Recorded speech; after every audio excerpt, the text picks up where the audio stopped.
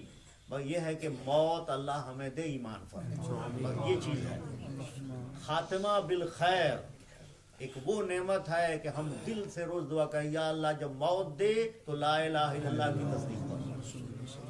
ورنہ مرنے والے سب مرتے ہیں، بھوکے پیاسے بھی نہیں مرے، کھا پی کے ہی مرے. لیکن دیکھنا چاہیے کہ ایمان تھا کہ نہیں. ایمان نہیں تھا. اور ایک آدمی بھوکا مارا چاہے کھا پی کے مارا، ایمان تھا، ایمان پہ مرا. اللہ تعالی ہم سب کو خاتمہ بالخیر کی نعمت عطا فرمائے. اللهم صل على سيدنا ومولانا محمد معدن الجود والكرم وآله وبارك وسلم. یا اللہ ہو، یا رحمان ہو، یا رحیم ہو، یا حی ہو، یا قیوم، اپنے فضل و کرم سے نماز ظہر و جماعت اور درس قرآن اپنی بارگاہ میں مقبول فرما، اور اپنے فضل سے ہم سب کو قرآن پڑھنے، پڑھانے، سمجھنے، سمجھانے اور اس پر کے مطابق عمل کرنے کی توفیق عطا فرما. قرآن حکیم کے طفیل ہم سب کی دینی دنیاوی مشکلات آسان فرما. اس عظیم کتاب کے طفیل ہم سب کے صغائر و کبائر معاف فرما.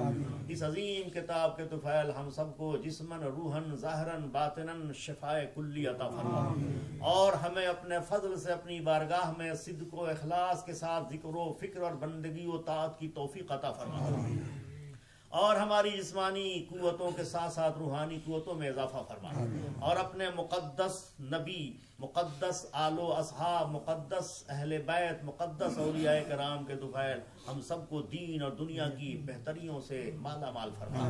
دنیا کے تمام مسلمانوں کو عزت و آبرو کی زندگی عطا فرما، اور اسلام کے تمام دشمنوں کے منصوبوں کو خاک میں ملا.